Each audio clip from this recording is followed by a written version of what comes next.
बिस्मिल्लाहिर्रहमानिर्रहीम अस्सलाम वालेकुम जी। तो फ्रेंड्स, एक नई वीडियो के साथ, ज़बरदस्त वीडियो के साथ, जो कि फेशियल के हवाले से है। घर में हम ऐसी क्रीम बनाएंगे जो कि बहुत इफ़ेक्टिव होगी, स्पेशली उन लोगों के लिए जिनकी स्किन जो है एक ऐसी हो गई है जैसे कि वक्त से पहले उनकी स्किन पे जो बुढ़ापा नज़र आ रहा है, उसके अलावा उनके डार्क सर्कल बहुत ज़्यादा है और स्किन जो है ग्लो नहीं कर रही, रफ सी स्किन होगी। उनके लिए बहुत ज़बरदस्त एक फेशियल स्टाइल क्रीम लेके आए हैं जो हम बनाएंगे और इसे रेगुलर बेस पे 15 से 20 दिन इस्तेमाल करेंगे तो आप इसका फ़र्क देखेंगे।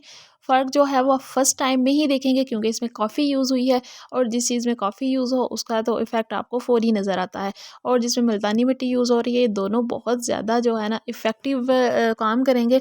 और इसके साथ ही इसमें जब दही यूज़ होगा तो वो उससे भी ज़्यादा जो है हमारी जो स्किन पे ब्लीचिंग का काम करेगा। वो ब्लीच का जैसे कि दही में खटास होती है और वो बहुत ज़्यादा हमारे स्किन से जो डेड हो जाती है स्किन या रफ़ होती है, उसके ऊपर ब्लैक सी एक लेयर जम जाती है और डार्क सर्कल हो जाते हैं, उनको ख़त्म करेगा। आपने देखा है, हमने सबसे पहले मुल्तानी मिट्टी ले लेनी है, या आप इसको दोनों फॉर्म में आती है, ये पीसी हुई भी आती है, उसके अलावा इसको खुद भी पीसते हैं कुछ लोग। आप किसी भी तरह ले सकते हैं। मैंने आपके सामने पीसी हुई ली है, उसको हमने तकरीबन 2 चम्मच ली थी।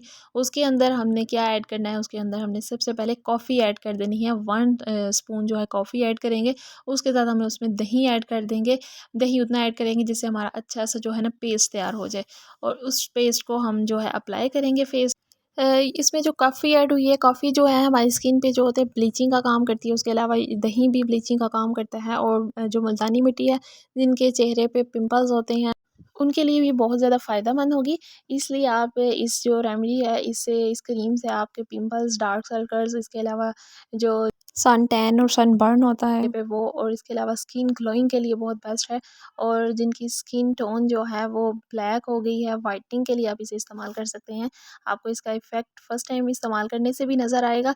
लेकिन सबसे बेस्ट और सबसे अच्छा तरीका वो होता है कि आप किसी भी जो रेमेडी होती है, किसी भी जो टोटका रेसिपी होती है, उसको आप तकरीबन 15 दिन मुसलसल इस्तेमाल करें। उसके बाद आप उसका जो है ना असर आपको खुद ब खुद नज़र आएगा आपके फेस पे।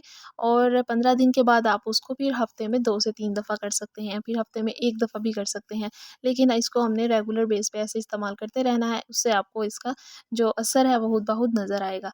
उम्मीद है कि आपको मेरी इस तरह की वीडियोज़ पसंद आ रही होंगी। बहुत बेस्ट वीडियोज़ हैं जो घर में ही मौजूद चीज़ों से हम बनाते हैं और बहुत इफ़ेक्टिव होती हैं। कोई भी चीज़ ऐसी यूज़ नहीं होती है जो हमारी स्किन के लिए अच्छी ना हो, जो हमारी स्किन को ख़राब करे, डेड करे। उम्मीद है कि आपको मेरी वीडियो पसंद आएगी। Thanks for watching. अल्लाह हाफ़िज़।